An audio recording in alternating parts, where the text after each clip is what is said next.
Ano bang meron talaga sa loob? You tell us. Para makaiwas ka na sa mga pagkakasala na naganap doon. Paninindigan mo na junk shop ito. Na ang negosyo ni Alex Goong ay isang junk shop. Yes, Your Honor. Nakikita ko po kasi mga dumarating na mga dinideliver na kalakal. Anong dinideliver na kalakal doon? Mga plastic bottle, cartons. Ayan, tinan mo nga sa akin, sabihin mo nga sa akin kung ito ay junk shop. Walang kadumi-dumi. Yan. Parang 5-star hotel po. Five-star hotel. Kapitan, totoo ba yung sinasabi ni Mayor? Wala po. Wala. So nagsisinungaling si Mayor. May kalalagyan ka mamaya. So nandito po yung barangay captain ng Barangay Lagundi. Sige, pwede po bang tawagin Saka po natin yung COP, yung Chief of Police ng Mexico. Sige, pwede po bang Thank you po, tawagin Mr. natin? Alam niyo, usong-usong ngayon yung mga tunnel eh. For some reason, tunnels are being used by some, I don't know. Your guess is as good as mine. So, pwede po mong tawagin natin si Kapitan. Kap, ano yung mga kasagarang reklamo doon sa inyong mga constituents doon sa lugar? Page, can you assist? Magandang umaga po, Mr. Chair. So ako po yung punong barangay ng Barangay Lagundi, Mexico, Pampanga, Alfredo S. David. So yung naging complaint po ng aking mga kabarangay, bago lang po itong nakarang linggo lang. So nagtataka rin po ako bakit ngayon lang sila nagreklamo, Mr. Chair. Samantala nung past 3 to 4 years ongoing construction, hindi sila nag-complain, Mr. Chair. Tapos ngayon bigla meron silang complain na tapos na ang construction ng Infinity 8 doon sa surrounding ng company. So ngayon ang reklamo po nila, excuse po, ang reklamo po nila, Mr. Chair, is yung may lumalabas daw na tubig. Although may bakod na mataas, itong Infinity 8, ang reklamo ng aking mga kabarangay, siguro mga 7 to 10 persons. Then, pati yung meron daw sila naririnig na putok. Pag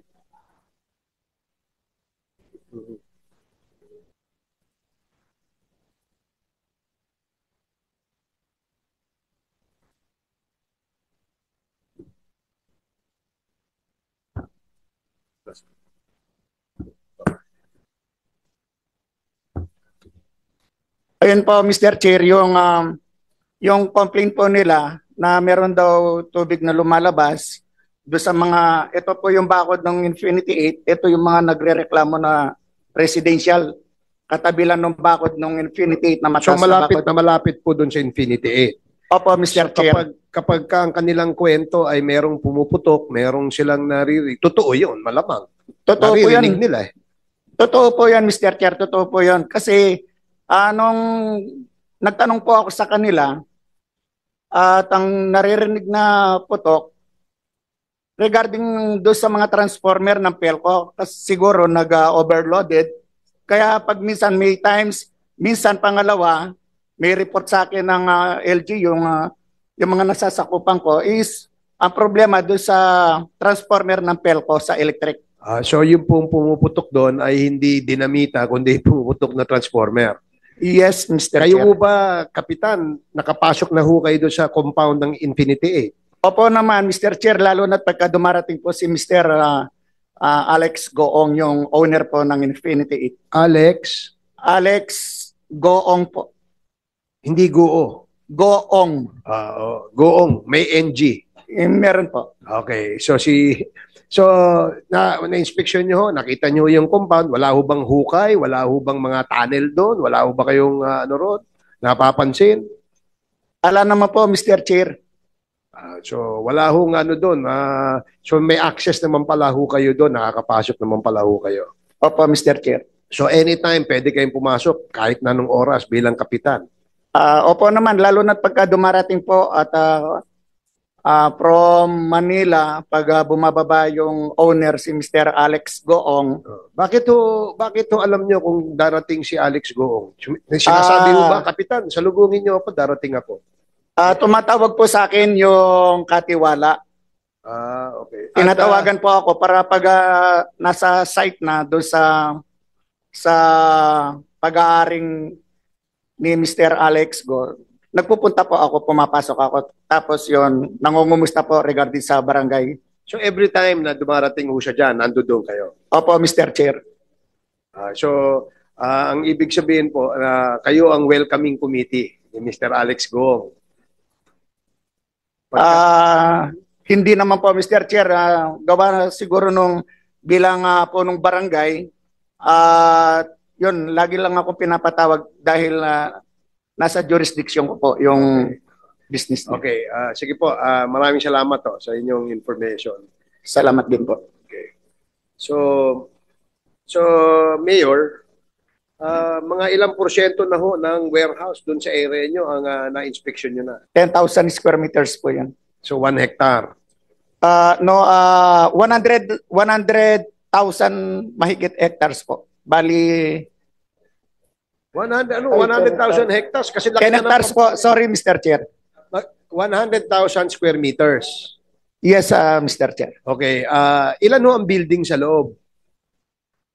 Yung building po, 3. 3 yung building sa loob. Ilang palapag po yung building? I think nasa 5, 5 po. So bawat isang building may 5 palapag. Yes, Your Honor. Maraming anong nasa business permit nila? Yung Infinity 8, parang junk shop po yan eh. Ang gandang junk shop niyan. May 5 palapag na junk shop. 3 building pa. Sigurado kayo, Kap? Yes, Your Honor. Na junk shop ang negosyo niyan? Opo, Mr. Chair. So, ano yan so, Mayor, siguro baka, are you aware of the business permit na... Kapitan, kayo po nagsabi na meron pong business permit, yung pong junk shop na yun.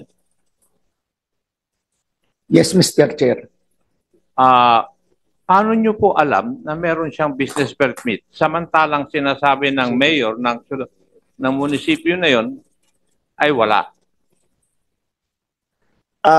Sa barangay ko po yun, Mr. Chair, kasi... Teka, hindi mo ako sinasagot eh. Sagutin mo muna yung tanong ko bago ako magtatanong uli. Ang trabaho mo ngayon dito ay sumagot po sa aking katanungan. So, paano mo nalaman na may business permit yung junk shop na yun, samantalang ang sinasabi ng iyong mayor ay wala pong business permit? Una po nag-apply siya. Sa barangay ko lang po, Mr. Chair, sa barangay. Nag-apply siya ng business permit. Nag-apply siya ng business permit? Yes, Mr. Chair. Meron bang jurisdiction ang barangay na mag-issue ng business permit? Barangay business permit po yun. Kumuha siya po sa aking barangay treasurer, Your Honor. Would you agree with that, Mr. Mayor? Barangay business clearance po. Barangay business permit. Clearance, opo. So, Kapitan, kung nag-issue ka ng business permit sa junk shop na yon, pwede na ba siyang mag-operate sa pagkaalam mo? Hindi po, Mr. Chair. Hindi. Bakit? Kasi po yung sa business permit sa munisipyo wala pa po. Kaya nga. So alam mo pala na hindi pwedeng mag-operate yung junk shop na yon na wala ng business permit na i-issue ng munisipyo. Yes, Mr. Chair. Pero bakit mo pinababayaan na mag-operate? Nasa jurisdiction mo yung junk shop na yon.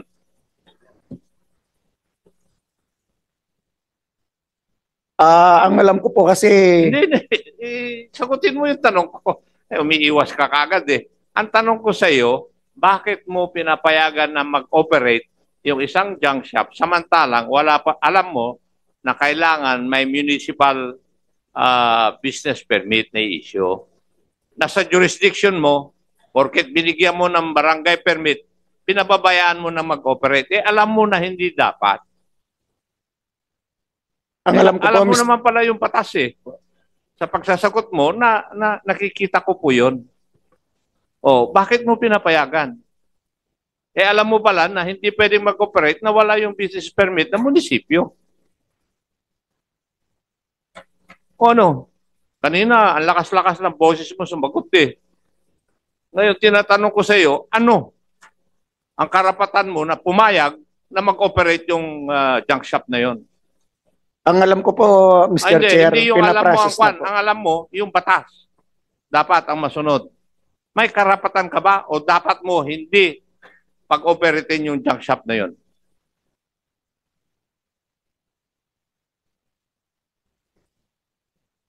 Kasi lumalapag ka na doon sa iyong jurisdiction ang kapitan. Alam mo pala na kailangan yung municipal business permit. Pero pinapayagan mo. Hindi po ba may problema ka na doon?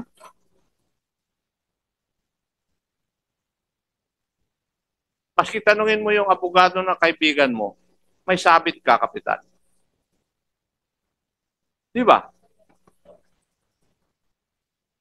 Maraming salamat, Mr. Chairman. Gusto ko lang ipaalam sa kapitan na medyo may diferensya yung kanyang ginagawa.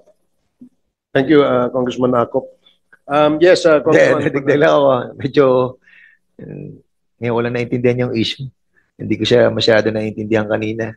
So, Kapitan, kailan nagsimula yung construction doon? Kaninong panahon? Sinong mayor? Si Mayor ba? Mayor Gonzales? Or kay Mayor Tumang yung nagsimula? Mayor Tumang po. Kay Mayor Tumang nagsimula. Okay, so gaano kalaki yung junk shop mo? Bali, ano po yan may higit 100,000 square meters po yung nasasakupan. Natanong na kanina yun, parang nadinig ko yung kanina. So 100, 10 hectares. Almost 10 hectares po. Kasi Your Honor. 10,000. At junk shop lang yun? Ang galing yes junk shop. 10 hectares At tapos, sino may-ari nun? Mr. Alex Goong po. Ayun. At least okay. At sabi mo, Mayor, hindi ka nakakapasok doon? Nung una po, nakapasok po hanggang dun sa office lang.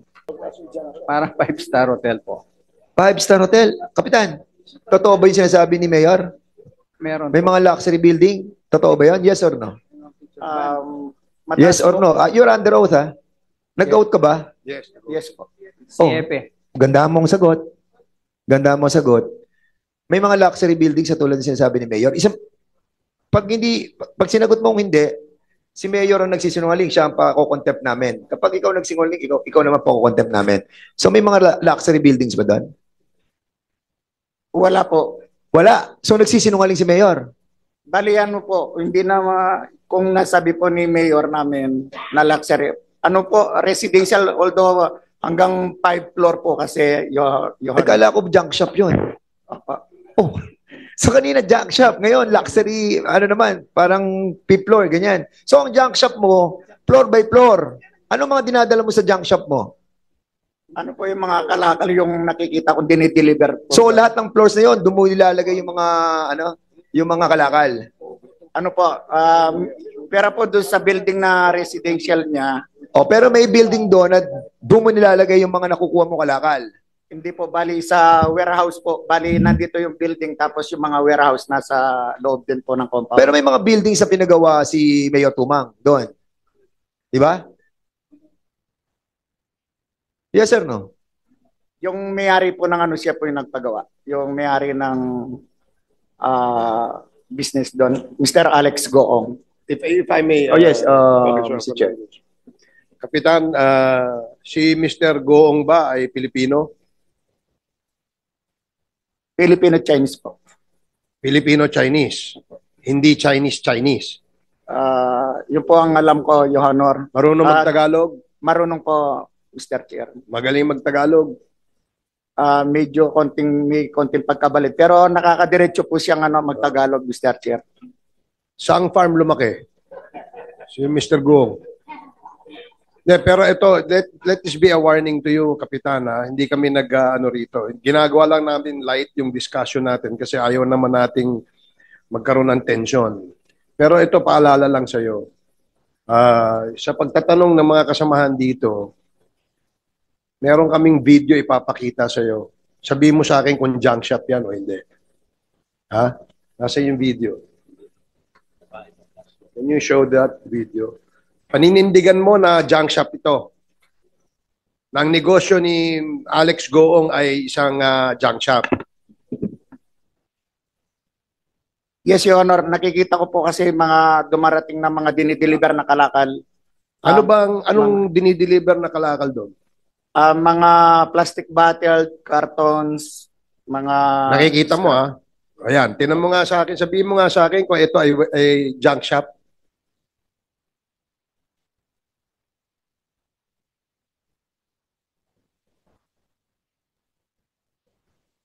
Walang kadumi-dumi. Ayan, ayan. Yan ba ang bagong junk shop ngayon dyan sa inyo? Mr. Chairman, I think this resource speaker is lying to his teeth. And in accordance to what we have seen, Mr. Chairman, Kapitan, ito nasa area mo to ha? Totoo to ha? Totoo to. So yung sinasabi mo, totoo to. So ngayon ikaw nagsisinungaling. Sabi mo kanina, junk shop. Pag junk shop kasi alam mo naman di ba tambakan, lahat, ganyan. So sabi mo walang ganito. Tapos ngayon may makikita kaming ganitong presentation. Alam mo, nakakasakit ka ng damdamin. Kasi you're lying under oath. And we don't want this to be a practice of all those resource speakers that we are inviting. We have to set the rules on this committee for us to parrot the truth of the issues that we are investigating. Nagkakaroon ka ng interference eh. Niloloko mo kami. So bibigyan ka pa namin ng another chance. No? I don't know ako, pwede ka pa namin bigyan another chance. Pero ewan ko si Chairman Acop at si Chairman Paduano I think is nasa Zoom siya ngayon. So most likely you have to tell us the truth and nothing but the truth of why hindi mo pinapapasok sila mayor doon. You are hiding something.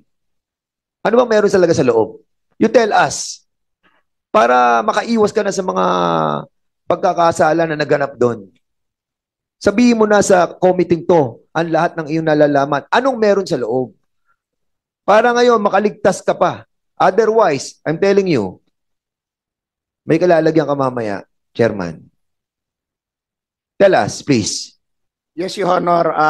Nakakapasok po ako doon. Ang nakikita ko po talaga is yung mga kalakal na dinideliver nila doon. Tapos, pag pumasok Aside yung sa kalakal, ano pa nakikita mo doon? Sino mga pumapasok? May mga Chinese personalities pa pumapasok doon? Meron ba mga empleyado? Marami ba empleyado pumapasok? 10 hectares yan ha. Ang pinag-uusapan natin dito, huwag mo kami pinagbobobala dito ng mga kalakal lang pumapasok dyan. Ano-ano pa pumapasok doon sa area yon? 10 hectares. Maraming buildings, magaganda. Di ba? Ano pa mga pumapasok ng mga empleyado doon? ano po, yung... May pogo doon. Wala po, Your Honor. Wala. Maraming empleyado pumapasok. Dati po, nung ongoing construction po, Your Honor, marami po pumapasok mga Pilipino. And after Mga that, trabahador. and after that, ano pa? Nung nag-ooperate na, Ayun po, yung mga empleyado po na mga foreman, mga engineers po. Yung... hindi nga, di ba? Teka, Gawa na siya eh. Junk shop yan eh. Kailangan Oo. ba engineer dyan? Nung Ano, ongoing ano, construction po. Naiintindihan ko yung construction, di ba? Nagawa na yung building, nakita natin, ayos na eh. So, barangay mo yan. Ano nakikita mo pumapasok pa dyan sa barangay, sa anong yan, sa mga buildings na yan? Yun po, Your Honor, yung mga kalakal lang po. Yung Alam mo, mga... Mr. Chairman, this person is lying eh. Talagang he wants to hide something. Hindi panay kalakal ang pinapasok niya. Wala nga dumi. Wala nga nakita, lilinis nga eh. So, meron kayo tinatago sa amin, Kapitan. Umamin ka na kung ano yung ginagawa doon para makatulong ka sa bayan. Huwag mong panihigan yung hindi Pilipino. Ikaw naman. Napakaklaro eh. Hindi junk shop yan. Sa definition ng junk shop, ano ang junk shop sa'yo? Yung mga kalakal po ng ano, yung mga scrap. Ganun. Yung bang Yes. ganyang kalinis, junk shop yan, Kapitan? Meron po kasi portion doon sa area, doon sa mga warehouse Honor. Meron pong mga makina na ginigiling po yung ano, ginigiling nila yung mga plastic bottle. Alam mo, ganun. Kapitan, okay, sabihin na natin na meron siyang junk shop. Doon sa isang portion ng 10 hectares, meron siyang junk shop. Huwag mo nang i-discuss sa amin yan. Okay na yan. Yung ibang mga buildings na ginawa doon, anong ginagawa sa mga buildings na yon? Bali, ano po, yung ibang build, yung sa warehouse, doon po nilalagay yung mga dinideliver nila mga cartons, mga plastic Huwag na nga natin pag-usapan yung mga scrap. Yung mga nakukuha mga scrap nasa isang portion na sinasabi mong warehouse. Doon sa mga buildings na pakinakita, ano ang ginagawa sa mga building yan? Ikaw ang kapitan doon, dapat alam mo yun. Ano? Yan, yung mga building na yan, anong ginagawa dyan? Yun po yung building na nakikita po natin. Nandyan po yung opisina nila ngayon. Ganyang kalaki ng opisina ng junk shop. 5 stories, junk shop. Huwag mo akong pinagloloko, kapitan, ha? Ano totoo? Anong ginagawa niyo dyan? Alam mo yan, kapatang ka, dapat alam mo anong ginagawa sa loob ng yan. Pakukulong ka namin dito, maniwala ka. Isa pa, ano talaga ang ginagawa ng mga tao dyan, yung mga pumapasok? Ang alam po, Ang alam Your ko, Honor, dapat alam mo dahil ikaw ang kapitan. Negosyo na dyan. Anong negosyo meron dyan? Aside from junk shop. 10 hectares. 1 hektarya para sa junk shop. 9 hectares. Anong ginagawa ng mga tao dyan? bali, ano po, Your Honor, yung sa baba po kasi, ang alam ko, mga office ng secretary din yung sa taas po, Mr. Chairman, residential, nagsisinungaling itong taong to. residential po ng ano, residential O po residential. ni Mr. Alex Go. Residential. Opo. Isang building, residential ni Alex. Sa pag-inspection po namin kahapon, kasama ko sila mayor po at saka yung sa PD, yung PD Okay, tools kapitan, namin. yung isang residential, okay? Sabihin na natin, isang residential doon, 1 hektarya para kila Alex. Yung 8 hektarya na meron pang mga ibang mga klaseng buildings, anong ginagawa doon? Anong meron doon? Magsabi ka na ng totoo. Yun po, Chairman, para makaligtas ka sa problemang to, sasabihin namin sa iyo, makakasama ka dito. Anong meron doon sa 8 hektarya? 2 hektarya na binigay natin sa 1 hektarya ng junk shop. 1 hektarya sa bahay ni Alex. Yung 8 hektarya, anong meron? Anong meron? mga warehouse po yan, Your Honor. Warehouse po ni Mr. Goong. Mayor, ilan ang buildings na nandun? Let's invite Mr. Go. Yes. Yung, Mr. Chair, yung pong isang building na 5-story, residential po yan. Okay. Ito pong nakikita natin sa big screen, yan po ay opisina yung nasa baba at may mga Kwarto-kwarto. meron pong mga room. Napasok mo na ba to, Mayor? Kahapon po yung ground floor, second Nakita floor, niyo yung mga loob? 6th floor yan po. Anong meron po sa 6th floor? Under construction pa po yung nasa 3rd and 4th and 6th. May mga hindi pa Ilan tapos. buildings po ang ginagawa doon? Yung sa nasa taas, nandito po yung municipal engineer ko. Pero yung pong tapos dyan, 1, 2, 3. Kasi yung isa po, sabi ko sa municipal engineer na kailangan na sulatan mo sila para i-condemn yung isang building dahil tumagilid po. Baka may madisgrasya tayong maputukan dyan. Kaya huwag ka nang magpatumpik-tumpik. Kailangan na sulatan Pero na yan have you visited all the being constructed na mga buildings doon? Lahat ba nabisita nyo na? Meron na po bang mga tapos? Ilan po bang buildings lahat ang pinag-uusapan Ito natin? po mga i-rise nito ba nasa 6 and 7, 5, 1, 2, 3. Tatlo po. At saka isang isang mini parang convention na may basketball Merong mini court. convention sa isang building. So, Opo, okay, yung Mayor, nasa- sandali. Para maliwanag tayo. So, in other words, may mga 7 mga buildings na nandun. More or less, ilan? More or less po. Ito po municipal engineer ang may alam dito dahil may mga kinoconstruct po doon sa pinakaharap. pakisagot, Mr. Municipal Engineer. Sige, Municipal Engineer, ilan ang mga nakita niyo mga buildings po na ginagawa doon sa area? Good afternoon po, Your Honor. I'm TriStar Soto po. Tama po si Mayor, nasa 6 to 7 buildings po yung Yung malalaking plus, mga... plus po yung mga warehouses po sa likod na sinasabi niyo. So yun sinasabi niya mga warehouses. Yes, So po, Your Honor. saan doon ang junk shop? Meron junk shop? Sa likod po, Your Honor. So dun sa meron mga- talagang junk shop siya. Meron naman po. Gaano kalaki yung junk shop? Warehouses po yun, nasa mga 15 plus po na warehouses po. Isa sa mga Isa sa mga warehouse, ginamit nila sa junk shop. More than one po, Your Honor, yung ginagamit nila sa warehouse. So 7 mga buildings ang ginagawa doon. Lahat ba yun tapos na? Hindi pa po, Your Honor. Under construction pa po yung iba. Pero ano yung sinasabi ni ano na nakatira na doon si Alex? Kapitan, sino yung nakatira doon sa sinasabi mo sa isang building? Sila Mr. Alex Goong po, Your Honor. Mr. Chairman. At saka yung mga anak niya po. So andun pa rin sila hanggang ngayon. Have we invited Mr. Alex Ward? Is that a motion? Yes, I think we have to invite the Mr. Alex Won to shed light Okay, on this there's a motion matter. to invite Mr. Alex Goong, the owner of Infinity 8 Junk Shop. Yes, In the junk shop. next scheduled committee hearing. COMSEC, please take note. And the motion is carried. Mr. Chairman, meron lang ako tanong kay Mayor. So, chinek niyo yung kanilang mga business permit, clearance, lahat. So, ang sinasabi niyo kanina, wala. Wala po, wala.